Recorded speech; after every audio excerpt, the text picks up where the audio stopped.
Friends, welcome to my channel. आज अपन class 9th का जो 5 चैप्टर है जीवन की मौलिक इकाई, उसका सेकंड पार्ट पढ़ेंगे। अब यहाँ से रक्त के तरल आधात्री भाग को अपन प्लाज्मा कहते हैं। अपन को पता है जो भी तरल भाग होता है वो प्लाज्मा कहलाता है। और प्लाज्मा में क्या क्या शामिल होते हैं, उसमें डब्ल्यूबीसी होती है, आरबीसी होती है, प्लेटलेट्स होते हैं वो जो कि उसमें निलंबित तथा तैरते हुए रहते हैं। प्लाज्मा में प्रोटीन, नमक और हार्मोन भी होते हैं। और अपन को पता है जो आरबीसी होती है वो उसमें केंद्रक नहीं पाया जाता और कोर और चपटी होती है। जो श्वेत रक्त कणिकाएं होती है इनका आकार निश्चित नहीं होता, इनका आकार बदल भी सकता है, कोई भी शेप ये ले सकती है। और इनमें जो होता है ये केंद्रक पाया जाता है, जो आरबीसी और प्लेटलेट्स में केंद्रक नहीं पाया जाता। और इनमें जो भी प्लाज्मा होता है उसमें आरबीसी, डब्ल्यूबीसी, प्लेटलेट्स के अलावा प्रोटीन, नमक और हार्मोन भी होते हैं। एक अन्य प्रकार का संयोजक ऊतक होता है जिसमें कोशिकाओं के बीच पर्याप्त स्थान होता है। इसकी ठोस आधार प्रोटीन और शर्करा की बनी हुई होती है। जो प्लाज्मा होता है प्रोटीन और शर्करा का बना हुआ होता है। उपास्थि नाक, कान, कंठ और श्वास नली में भी उपस्थित रहती है। ये जो संयोजी ऊतक होते हैं उनको जो ये उपास्थि और अन्य कोशिकाओं में भी अन्य जो अंग है किसी जो जैसे कि नाक, कान, कंठ और श्वास नली में उपस्थित होते हैं। क्योंकि अपने को पता है अस्थि तो कठोर होती है और उपास्थि थोड़ी सॉफ्ट होती है, वो मुड़ सकती है, अस्थि कभी भी नहीं मुड़ती। जो उपास्थि होती है वो कान, नाक, कंठ और श्वास नली में पाई जाती है। और अस्थि तो अपने को पता ही है जो अपने हाथ पैरों की हड्डियां होती हैं। हृदय पेशियां जीवन भर संकुचन और प्रसार का कार्य करती है, ये अनिच्छिक होती है। इसके ऊपर अपने का कंट्रोल नहीं है, ये अपने आप अपना सेल्फ काम करती है। पेशीय कोशिकाएं होती है वो ऐच्छिक कोशिका होती है, उन अपन पेशियों को कंट्रोल कर सकते हैं, इसलिए उनको ऐच्छिक पेशियां होती है। वो अस्थि कोशिकाएं हैं वो भी अस्थि जो पे होती है वो भी ऐच्छिक होती है, क्योंकि अपन अस्थियों से अपन जो भी चाहे अपन कुछ भी उठा सकते हैं और छोड़ सकते हैं। ये ऐच्छिक होती है, बट हृदय पेशी अनैच्छिक होती है। इन्हें कार्डियक या फिर हृदय पेशी भी कहा जाता है। अब क्वेश्चन आंसर्स देखेंगे। ऊतक क्या, मैंने आपको बता दिया था पहले भी, सेल का ग्रुप होता है वो ऊतक कहलाता है। एक ही प्रकार की संरचना और एक ही प्रकार के कार्य करने वाले सेल्स का जो समूह होता है उसको ऊतक कहते हैं। ऊतक मिलकर अंग का निर्माण करते हैं और अंग मिलकर शरीर का निर्माण करते हैं। बहुकोशिकीय जीवों में ऊतकों का क्या उपयोग होता है, देखो बहुकोशिकीय हैं तो अपने को पता है बहुत सारी कोशिकाएं, बहुत कोशिका होगी तो भी ऊतक बनेंगे, और ऊतक बनेंगे तो अंग का निर्माण करेंगे। एक कोशिकीय जीवों में एक अकेली सेल होती है, जैसे कि आरबीसी एक कोशिकीय सेल है और डब्ल्यूबीसी भी एक कोशिकीय है। और जो डब्ल्यूबीसी होती है वो एक कोशिकीय के साथ साथ अपना आकार भी बदलती रहती है। एक कोशिकीय जीवों में एक अकेली कोशिका सभी मूलभूत कार्य जैसे गति, श्वसन, पाचन और सर्जन आदि को करता है। जैसे कि अमीबा अपन ने देखा था, अमीबा आकार बदलता रहता है, ऐसे डब्ल्यूबीसी भी आकार बदलती रहती है। जो अमीबा था वो एक ही सेल से ही अपना सारा काम करता है, वो एक कोशिकीय ही होता है। जबकि बहुकोशिकीय जीवों में विशेष प्रकार के संपादन के लिए विशेष अंग पाए जाते हैं जो कि ऊतकों से बनते हैं। शरीर में गति के लिए पेशी ऊतक पाए जाते हैं, ये ऐच्छिक होते हैं। जो संवेदनाओं को शरीर के एक भाग से दूसरे भाग तक पहुंचाने के लिए तंत्रिका ऊतक का कार्य करते हैं। हम इस प्रकार देखते हैं कि बहुकोशिकीय जीवों में ऊतकों में श्रम विभाजन होता है, अर्थात अलग अलग अंग की अलग अलग सेल होती है, उनका कार्य भी अलग अलग होता है। प्रकाश संश्लेषण के लिए कौन सी गैस आवश्यकता होती है, अब फोटोसिंथेसिस का मैंने बहुत अच्छे से करा दिया, शॉर्ट्स में भी करा दिया और लॉन्ग में भी करा दिया है। जो CO2 होती है वो एब्जॉर्ब करते हैं अपन, जो लीफ होती है वो CO2 एब्जॉर्ब करती है। पौधों के वाष्पोत्सर्जन के कार्य लिखिए। पौधों में वाष्पोत्सर्जन पहले क्या होता है, वाष्पोत्सर्जन होता है कि पत्तियों से जल का ह्रास होना ही वाष्पोत्सर्जन का प्रोसेस कहलाता है। ये किससे कैसे होता है, ये रंध्रों के द्वारा होते हैं। रंध्र कहाँ होते हैं, लीफ के अंदर पाए जाते हैं। वाष्पोत्सर्जन की क्रिया रंध्रों के द्वारा होती है। इस क्रिया में पौधों की पत्तियों से जल का ह्रास होता है, अर्थात जल का कमी होना, पत्तियों में से जल की कमी हो जाती है। जो कमी जो होती है वो बूंदों के रूप में पत्तियों के ऊपर आ जाती है और फिर वेपर बन के उड़ जाती है। मनुष्यतुल्य पौधों में इसकी बाहरी सतह पर एपिडर्मिस में क्यूटिन नामक पदार्थ होता है जो कि अवांछित जल के ह्रास को रोकता है। जो मरुस्थलीय अपने को पता है, जो मरुस्थलीय पौधे होते हैं वहाँ पे तो वैसे ही बारिश कम होती है और पानी की कमी रहती है, तो ऐसे जो पौधे होते हैं इनके एक एपिडर्मिस अर्थात सबसे बाहरी आवरण होता है लीफ का, उसके ऊपर क्यूटिन नामक पदार्थ होता है जो कि जल का ह्रास कम होने देता है, ज़्यादा जल का ह्रास नहीं होने देता और वो जीवित पौधे रह सकते हैं बिना पानी के भी। सरल ऊतक कौन से होते हैं, एक जैसे ऊतक होते हैं वो सरल ऊतक होते हैं, जैसे कि पेरेनकाइमा, कोलेनकाइमा और स्क्लेरेनकाइमा। पेरेनकाइमा को मृदु ऊतक कहते हैं, दृढ़ ऊतक, और ये अपना ये है तो मृदु ऊतक, ये मृदु ऊतक हो गया। जो कोलेनकाइमा होता है वो लचीला होता है, अपने को पता है, ये स्थूल कोणोतक और इनके कणों पे लिग्निन और सुबेरिन के कारण ये मोटी होती है, जमा होने के कारण। स्क्लेरेंट कायमा होगा दृढ़ोतक, ये मृत होती है, ये जीवित होती है। जो पेरेन्काइमा होती है वो जीवित होती हैं, और जो ये कोलेनकाइमा होती है अर्थात जो स्थिर कोणों तक होता है ये भी जीवित होती है। दोनों जीवित होती है और ये मृत होती है। प्ररोह का अर्थात तने का जो शीर्ष भाग होता है वहां विभजितक कहाँ पाया जाता है। प्ररोह को तना भी कहते हैं। तना ऐसे ऐसे होता है यहाँ पे, शीर्षर्थ मतलब सबसे शीर्ष के ऊपर। प्ररोह कहा शीर्षर्थ विभजितक पौधों के तने और जड़ के वृद्धि वाले भाग पे पाया जाता है। क्यों? अपने को पता है ये वृद्धि कर धीरे धीरे वृद्धि करेगा, ये वृद्धि करेगा तो वृद्धि वाले भाग पर विभजितक पाया जाता है। ये वृद्धि वाले भाग में नई कोशिकाओं का विकास करता रहता है। नारियल का रेशा स्क्लेरेन्काइमा अर्थात दृढ़ोतक, ये मृत होते हैं। फ्लोएम के क्या क्या संगठक है, ये क्या क्या काम करता है? देखो, फ्लोएम 4 संगठकों से मिलकर बना हुआ होता है। चालनी नलिका, सहायक कोशिका, फ्लोएम पेरेन्काइमा और रेशे। जो ये तीन होते हैं ये तो जीवित होते हैं और ये मृत होता है।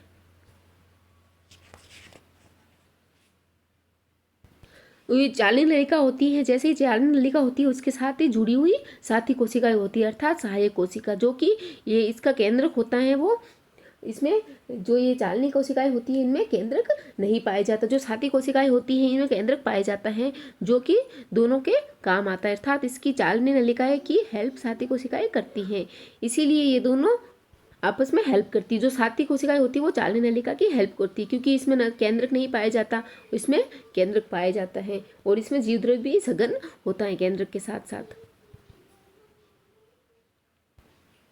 और फ्लोएम पेरेन्काइमा आपको पता ही है, एक मृदुतक का प्रकार है। रेशे एक दृढ़ोतक का प्रकार है। उस उत्तक का नाम बताइए जो शरीर की गति के लिए उत्तरदायी है। देखो, मैंने बताया था ऐच्छिक पेशीय उत्तक होते हैं जो पेशियां अपने शरीर को गति प्रदान करते हैं। न्यूरॉन क्या है? न्यूरॉन मैंने आपको बताया ये सबसे लंबी सेल होती है जो अपने मस्तिष्क की कोशिकाओं में पाए जाते हैं, इनको न्यूरॉन भी कहते हैं। जो न्यूरॉन होते हैं उनमें केंद्रक पाया जाता है और कोशिका द्रव्य भी पाया जाता है। इनमें विभाजन नहीं होता, इन कोशिकाओं में कभी भी विभाजन नहीं होता। ये शाखान्वित वाली सेल होती हैं। अर्थात पूछे कि किसके ऐसे कौन से सेल है जिसमें शाखाएं निकली रहती है, तो तंत्रिका सेल। प्राय प्रत्येक न्यूरॉन में इस तरह का लंबा प्रवर्त होता है। देखो, इसका डायग्राम तो ऐसा होता है,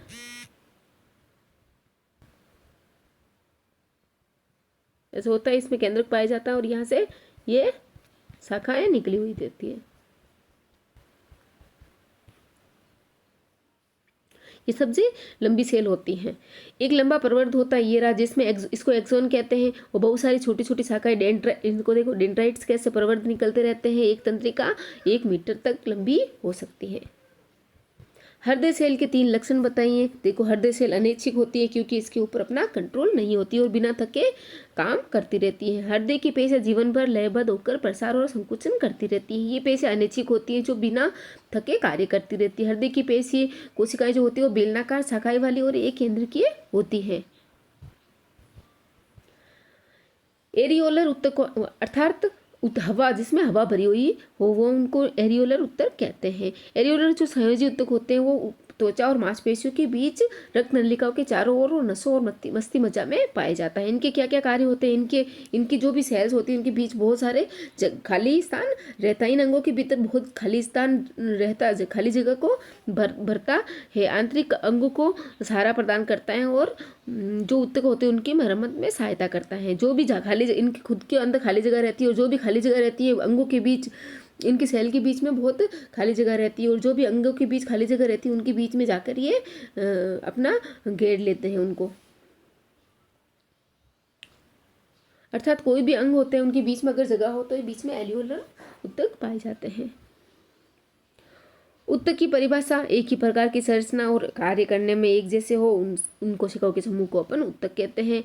कितने प्रकार के तत्व मिलकर जाइलम उत्तक का निर्माण करते? देखो, जैसे फ्लोएम में 4 मिलकर किए थे ऐसे जाइलम में भी होता है, जैसे कि वाहिनिका, वाहिका और पेरेन्काइमा। ये तीनों तो जीवित होती है।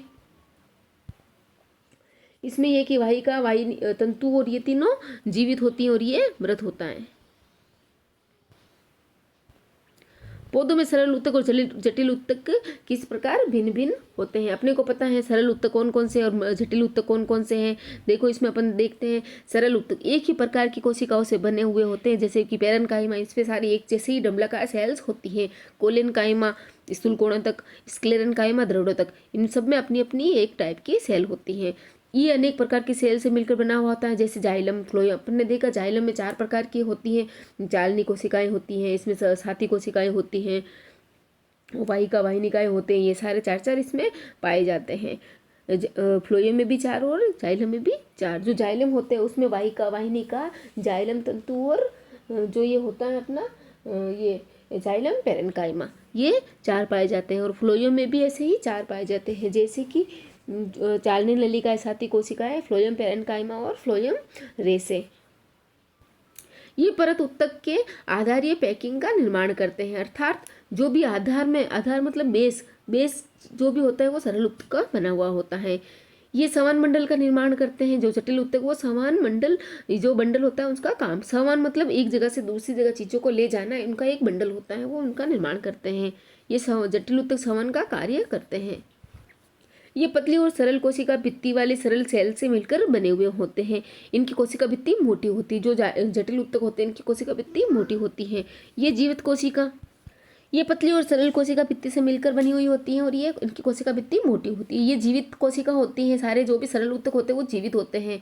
जो स्क्लेरेन्काइमा होते हैं ये जीवित कोशिका होती है, जो शिथिलता से जुड़ी हुई रहती है। इनकी कोशिकाओं में के बीच काफ़ी जगह पाई जाती है। इसमें से जो ये जटिल ऊतक होते हैं इनमें जाइलम की अधिकांश कोशिकाएं मृत होती है और फ्लोएम जो रेसे होते हैं वो मृत होते हैं। इनकी आकृति जो होती है वो नलिकाएं या फिर छिद्रित भित्ति वाली होती हैं, तभी तो सवन का काम होगा। छिद्रित होती है, इनमें से पदार्थ आ और जा सकते हैं।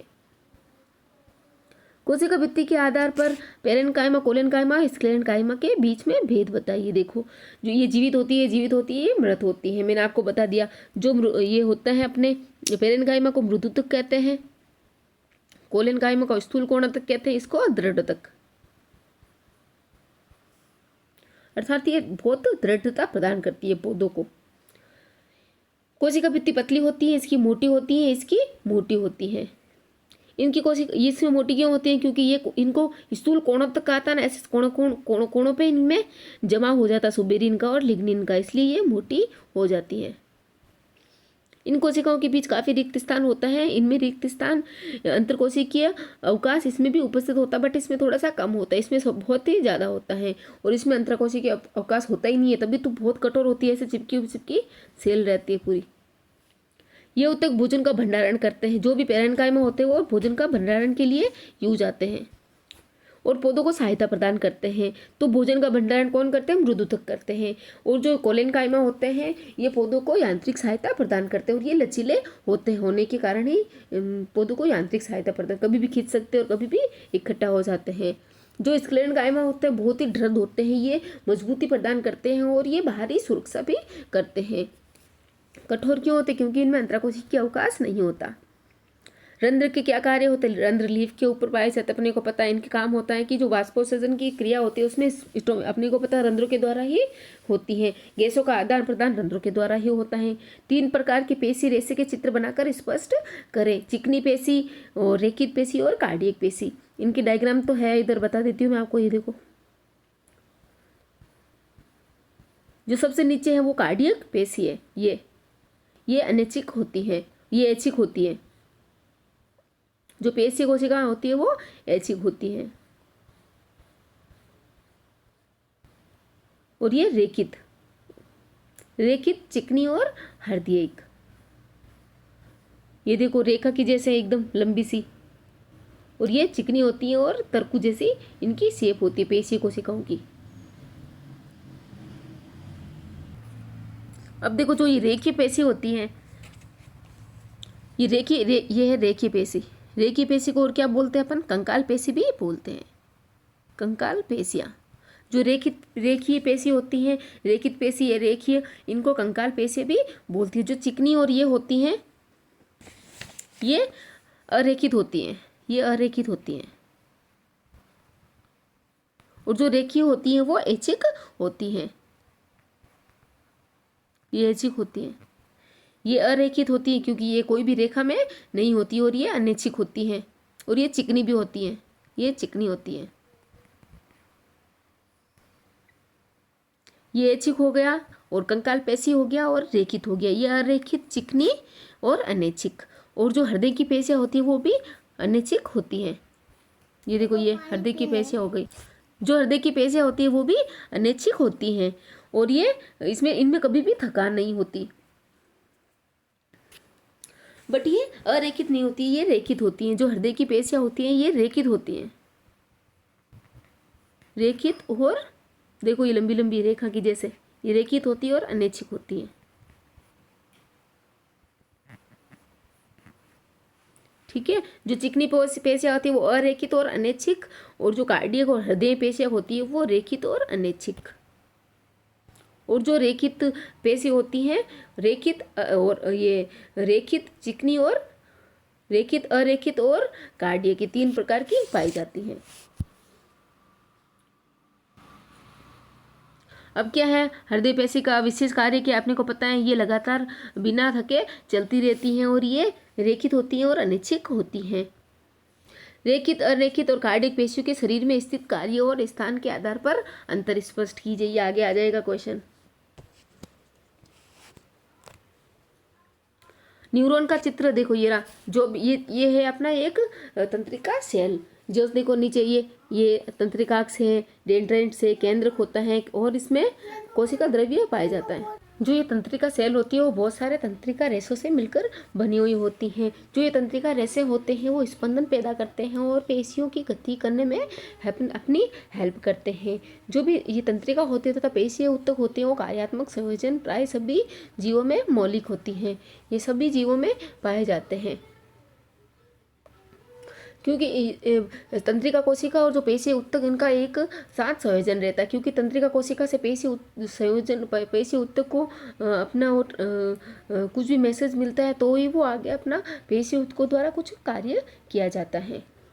ये डेंड्रोन आपको पता है केंद्रक पाया जाता है, अंदर तंत्रिकाक्ष होता है। ये एक्सोन, जो एक्सोन, ये देखो नीचे ये एक्सोन होते हैं। ये जो एक्सोन होते हैं ये और डेंड्राइट जो भी दूसरे होएगा, ये दूसरा जो भी डेंड्राइट होएगा ऐसे उससे ये जुड़े हुए रहते हैं। तभी तो एक से दूसरे में ट्रांसफ़र इनका होता रहता है सूचनाओं का। और ये कोशिका द्रव्य इधर ये केंद्रक हो गया।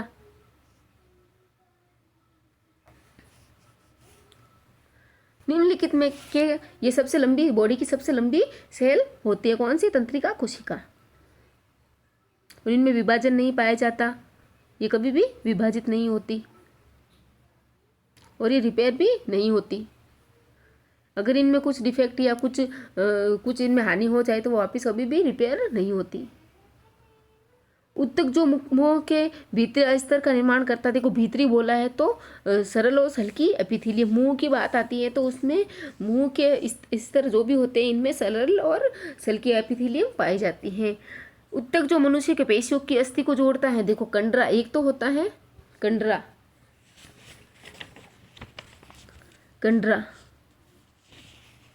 एक तो होता है जो अस्थि को अस्थि से जोड़ता है, अस्थि को अस्थि से। एक होता है अस्थि को पेशी से।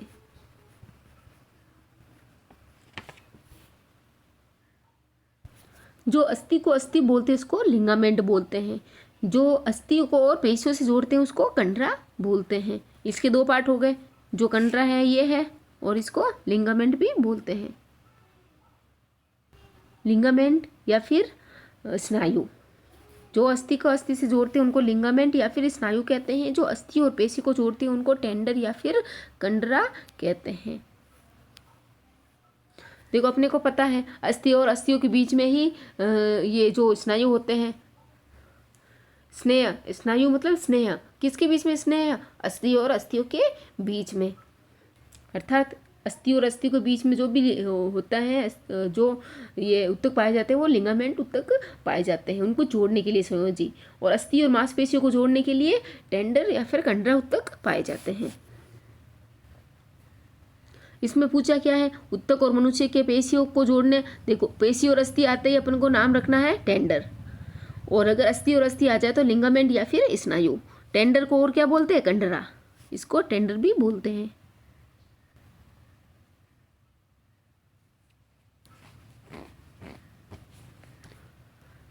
नेक्स्ट है उत्तक, जो हमारे शरीर उत्तक जो पौधों के भोजन का संवहन करते हैं। देखो संवहन में मैंने आपको बताया था, देखो संवहन के लिए दो आते हैं, जाइलम और फ्लोएम। संवहन का नाम आता है, संवहन का नाम आता है, दो हो गया यहाँ पे, जाइलम और फ्लोएम। फ्लोएम जो जाइलम होता है वो जल का करता है, जल और खनिज लवणों का, और ये जो फ्लोएम होता है वो भोजन का करता है। तो इसमें भोजन का पूछा है तो भोजन फ्लोएम के द्वारा संवहन किया जाता है। भोजन पत्तियों में बनता है, अपने को पता, पत्तियों से पूरे तना और जड़ों तक ये पहुंचाया जाता है, ऊपर से नीचे की ओर। उत्तक जो हमारे शरीर में वसा का संचय करते हैं। देखो वसा वाले वही थे, वसामय उत्तक, जो एरियोलर उत्तक अपन ने पढ़े थे वो।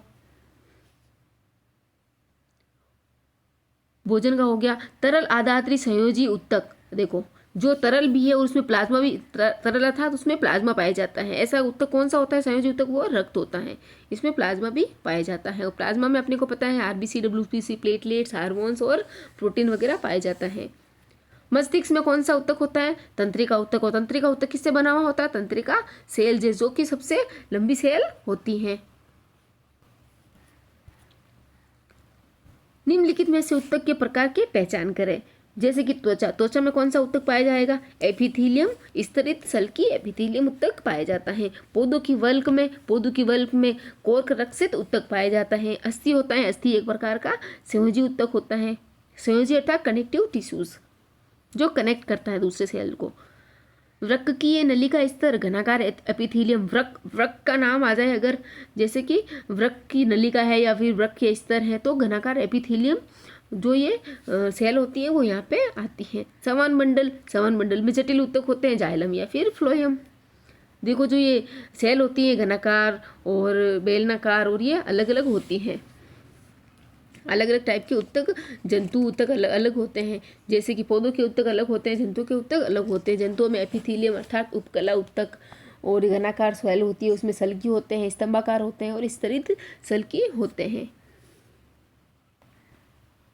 अब देखो देख लेते एक बार पादप, जो पादप वाले होते हैं, पादप में उत्तक होते हैं, अपने को पता है दो प्रकार के होते हैं, विभज्योतक और स्थायी। विभज्योतक और स्थायी।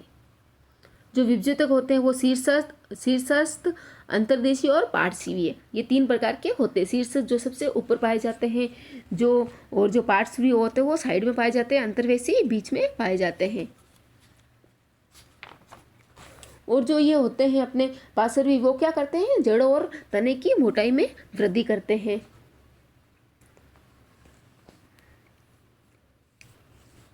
और लंबाई में वृद्धि करते हैं। शीर्षस्थ विभज्योतक जो लंबाई में वृद्धि करते हैं, और जो तनाई की जो परिधि होती है और परिधि के अंदर जो वृद्धि करते हैं परिधि में, वो होते हैं अपने ये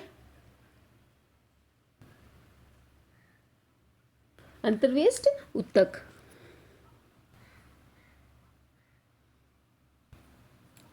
इनके आपको पता चल गए, विभज्योतक और स्थायी। विभज्योतक के तीन पता चल गए आपको, वो हो गए तीनों, कौन कौन से हो गए? शीर्षस्थ और अंतर्वेशी और पार्श्वीय। जो पार्श्वीय होते हैं वो बीच में पाया जाता है, वो एहदा का निर्माण करते हैं, और जो अंतर्वेशी होते हैं वो मोटाई का निर्माण करते हैं पौधों में।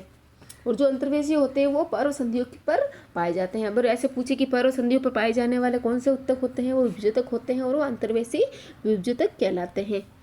और दूसरा होगा स्थायी। स्थायी उत्तक अपने को पता ही है, स्थायी में सरल स्थायी उत्तक और जटिल स्थायी उत्तक। सरल में अपने को पता मृदुतक और ये द्रोणोतक और स्थूल कोणोतक पाए जाते हैं। और जो स्थायी उत्तक होते हैं उसमें, जटिल स्थायी उत्तक होते हैं उसमें जाइलम और फ्लोएम। अब अपन बात करें कि जंतु की बात करें, अगर जंतु वाले में देखो, पौधों का मैंने आपको सारा बता दिया, दो भागों में बांटा गया था, विभज्योतक और स्थायी। विभज्योतक में वो तीन आ गए, पार्श्वीय, अंतर्वेशी और शीर्षस्थ। और जो दूसरे पार्ट था अपना स्थायी में दो प्रकार के हो गए, सरल और जो ये जटिल। सरल में आ गए अपने रुद्धोतक, स्थूल कोणोतक और द्रोणोतक, और जटिल में आ गए जाइलम और फ्लोएम। अब जंतु उत्तक की बात करेंगे अपन। जंतु उत्तक में क्या क्या होते हैं? एपिथीलियम उत्तक होता है पहले, एपिथीलियम उत्तक होता है पहले, जो कि सबसे बाहरी उपकला उत्तक होता है, अर्थात सबसे बाहरी परत एपिथीलियम की होती है। फिर होते हैं इनमें संयोजी उत्तक। पहला तो हो गया एपिथीलियम। एपिथीलियम में ही ये घनाकार और ये सब घनाकार, एपिथीलियम और बेलनाकार एपिथीलियम, ये इनके 4 प्रकार होते हैं। संयोजी हो गया, संयोजी हो गया, फिर हो गया तंत्रिका उत्तक। तंत्रिका उत्तक में तंत्रिका सेल होती है, अपने को पता है। संयोजी उत्तक में क्या है, ब्लड है। ब्लड में जो भी होती हैं, और पेशी उत्तकों में जो होती हैं वो संयोजी कहलाती हैं। और पेशी उत्तक, एक तो संयोजी उत्तक ब्लड हो गया और एक पेशी उत्तक। देखो, जंतु कोशिका में एपिथीलियम, संयोजी, पेशी और तंत्रिका, और जंतु में भी स्थायी और पादपों में स्थायी और सरलता। अब जंतुओं में 4 हो गए, देखो, एपिथीलियम हो गया, दूसरा संयोजी हो गया, तीसरा तंत्रिका हो गया, और चौथा हो गया अपना पेशीय उत्तक। पेशीय उत्तक अपने को पता है, पेशीय उत्तक में 3 प्रकार की होती हैं, रेखित पेशी, चिकनी पेशी और हृदय पेशी। जो रेखित पेशी होती है उनको कंकाल पेशी भी कहते हैं, चिकनी पेशी को अनैच्छिक पेशी या फिर अरेखित पेशी भी कहते हैं। जो हृदय वाली पेशी होती है वो रेखित और अनैच्छिक होती है, इनमें कभी भी थकान नहीं होती। अपने को पता है, पर चल गए जंतु के उत्तक कितने प्रकार के थे, 4 प्रकार के, एपिथीलियम, संयोजी, तंत्रिका और पेशीय उत्तक। पेरेन्काइमा उत्तक किस क्षेत्र में होता है, अपने को पता है। पेरेन्काइमा क्या करते हैं, भोजन का निर्माण करते हैं, इनको मृदुतक भी कहते हैं। और जो पेरेन्काइमा होता है वो सरल प्रकार का उत्तक होता है, जटिल नहीं होता, सरल स्थायी उत्तक होता है, और ये सबसे ज़्यादा पाए जाने वाला सरल स्थायी उत्तक होता है। ये पतली कोशिका भित्ति वाला होता है और ये जीवित सेल में होती है, और इनकी जो सेल होती है इनकी काफ़ी रिक्त स्थान भी इन सेल के बीच में पाए जाते हैं। और जो पेरेन्काइमा उत्तक होते हैं वो भोजन का भंडारण करते हैं। और जो पेरेन्काइमा उत्तक होते हैं वो अपने कितने हरित मृदुतक, वायु उत्तक और दीर्घ मृदुतक, विचित्र मृदुतक, ऐसे इनकी और अलग अलग टाइप्स के पाए जाते हैं। अर्थात वायु उत्तक मतलब जिसमें किसी में वायु, अर्थात किसी में वसा का निर्माण करना हो तो एवियोलर, और जो ऐसी सेल होती है अलग अलग टाइप की।